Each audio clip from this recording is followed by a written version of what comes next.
자, 이번 시간에는 문제 해결, 즉 솔루션에 대한 이야기를 좀 나누도록 하겠습니다. 그러니까 실현 가능성을 어떻게 할 것이냐 하는 부분들을 사업 계획서상에 제시하는 부분들입니다.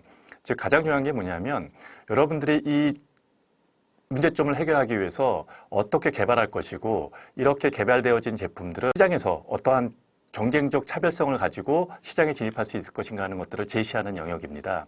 그래서 이 영역에서는 여러분들이 문제를 해결해 나가는 개발이라든가 아니면은 그것들을 구현해 나가는 그런 프로세서들을 정의하는 시간이라고 보시면 됩니다. 그래서 여러분들이 가지고 있는 가치를 어떻게 개선할 것인지 구체적으로 제시할 것이고요.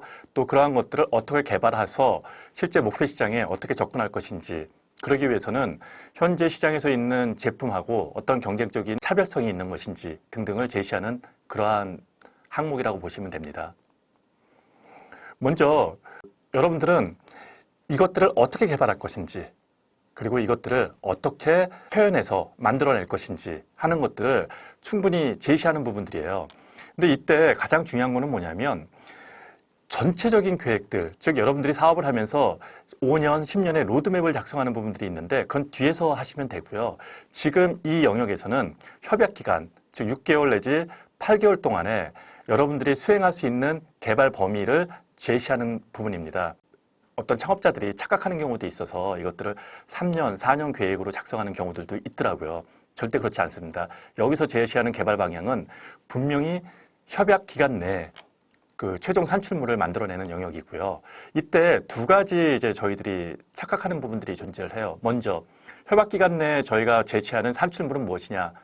통상 정부 지원 자금은 제품, 즉 MVP까지만 지원합니다. 그래서 여러분들은 구체적으로 어떠한 제품을 개발할 것이다 라는 부분에 대한 그 정의는 최종 산출물 자체가 시제품, 즉 MVP라는 것들을 꼭 염두에 두시고요.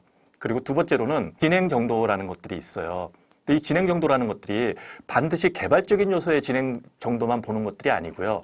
앞서도 말씀드린 것처럼 교육을 받았다든가 세미나를 갔다든가 아니면은 거기에 대한 어떤 기술 습득을 위한 어떤 과정들을 내가 밟았다든가 우리 팀원들과 무슨 대화를 나누고 매주 모여서 회의를 한다거나 그리고 그 회의 과정 속에서 어떤 것들을 도출해내거나 하는 부분들의 모든 과정들도 진행 준비 정도에 포함이 되는 것들이고요. 그거를 통해서 우리 창업자들이 시장을 얼만큼 이해하고 또 시장에 대한 이해도를 기반으로 어떠한 제품을 만들려고 기획하고 있고 또 그것들을 정부에서 지원해 줬을 때 어떻게 잘 개발해낼 수 있을지 하는 것들을 확인하는 지표로서 활용이 되어지는 것입니다. 그래서 이 부분을 가끔 착각을 해서 나 개발을 아직 안 했는데 어떻게 개발 진행 상황을 적지라고 하시는 분들이 있는데 이 영역은 그것이 아니라는 것들을 다시 한번 말씀드립니다.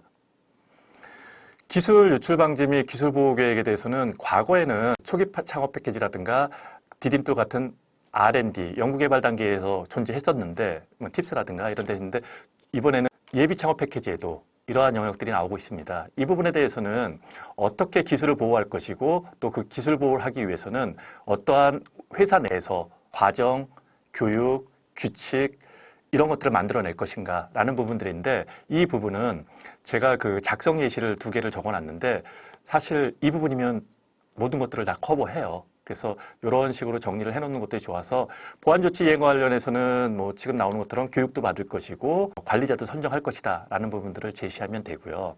그리고 유출 방지에 대해서는 특허라든가 아니면 저작권 보호를 받을 것이다 아니면은 모든 직원들이 비밀 유지 계약, NDA 계약 같은 것들을 맺을 것이고 그리고 기술자료 임차 제도라는 것들이 있거든요. 그래서 그러한 것들을 통해서 기술 유출을 방지하겠다라는 부분들에 대한 내용들을 적시하면 됩니다. 솔루션을 적을 때 가장 중요한 게 앞서도 말씀드렸지만 창업 아이템은 시제품을 협약 기간 내에 어떻게 만들 것인가 하는 부분들이 가장 중요한 부분들이고요. 또 하나는 이 개발 방법에 대해서는 우리가 자체 인력으로 개발할 것이냐 아니면은 외부 인력으로 개발할 것인가 라는 부분들도 명기하는 것들이 상당히 중요합니다. 이 영역은 이후에 자금 소요 계획에도 잡혀요. 예를 들어 자금 소요 계획에서 만약에 외부 용역 개발을 진행할 것이라고 하면은 외부 용역비가 잡힐 것이고요. 내부의 자체 인력을 기반으로 해서 차별화된 개발을 해 나갈 것이라고 한다면 인건비라는 항목의 금액이 늘어나겠죠. 그래서 이 부분은 이후에 자금 소요 계획을 어떻게 정의하느냐에 대한 부분들도 잡힐 수 있는 부분들이 있습니다. 그래서 제품을 어떻게 기획하고 디자인을 어떻게 할 것이며 설계나 프로토타입은 어떻게 만들 것이고 이후에 시제품 제작은 어떻게 할 것이다 라는 것들을 순서대로 명시해 내면 되는 것들이고요. 이것들을 제시할 때 가장 중요한 게 뭐냐면 설계도라든가 아니면 UX, UI라든가 아니면 서비스 구성도 같은 식적인 부분들, 이미지적인 부분들을 함께 넣어서 이거를 보는 사람들, 평가위원들이라든가 아니면 관련자들이 바라봤을 때 좀 더 이해하기 쉽게 작성해 놓는 것들이 상당히 중요한 요소로 작용합니다. 그래서 그러한 것들은 파워포인트 내에서도 이미지를 만들 수 있는 요소들이 충분히 존재하고 있거든요. 그래서 파워포인트 같은 것들을 이용해서 도식을 만들고 그걸 이미지화시켜서 한글에다가 예쁘게 갖다 넣는 것들이 상당히 중요합니다. 그리고 차별화 전략은 앞서도 몇 차례를 말씀드렸지만 가장 중요한 게 내 아이템이 다른 제품보다 우월하다, 우위성이 있다. 그래서 나는 이것들을 가지고 시장에 나갔을 때 고객들이 그가 받는 혜택과 가치를 위해서 내 제품을 살 것이다 라는 부분들을 명확하게 보여주는 부분들이 상당히 중요합니다.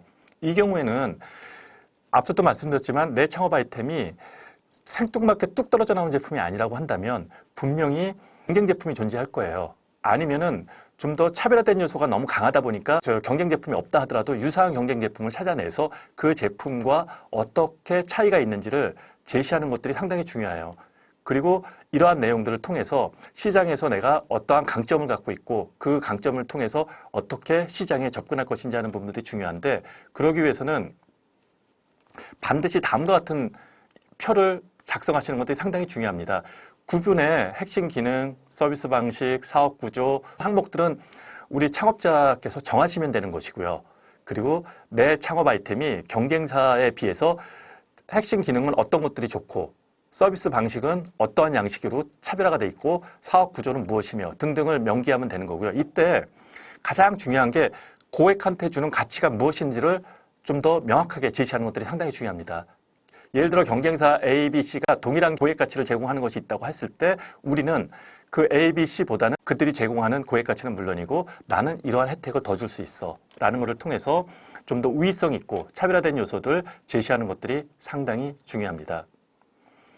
또한 저희가 이제 많이 보는 부분들이 있는데 경쟁력 확보를 위해서는 이제 수합 분석이라는 것들을 하게 되는 것들이 있어요. 그래서 앞서도 내 외부적인 요소들을 다 검토하는 단계들을 말씀드렸지만 그 시장을 점검할 때 마찬가지로 내가 과연 창업 아이템을 가지고 시장에 접근할 때 나는 이러한 경험, 이러한 시장, 이러한 내용들을 가지고 있기 때문에 이 시장은 잘할 수 있을 거야.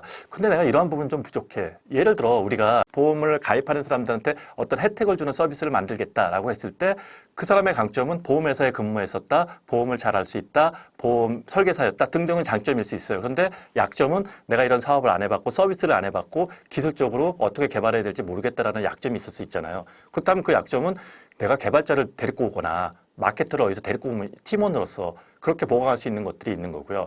이제 기회나 위협적인 요소를 봤을 때는 이제 이거는 외부적인 요소예요. 내가 아니고 시장 상황이죠. 사회적 형태에서 보험에 대한 기회들이 되게 많은데 사람들이 거기에서 이제 어떤 새로운 차별적인 요소, 문제점을 찾고자 하는 고객들의 어떤 관심, 내용 이런 것들이 무척 많다. 그래서 나는 이 사업을 가져가면 상당히 기회가 될 것이다 라는 부분이 있지만 위협적인 요소는 이미 경쟁 제품이 상당히 많거나 아니면은 기존의 보험사들이 이 시장에 들어왔을 때 나는 어떻게 이것들을 이겨낼 수 있을까?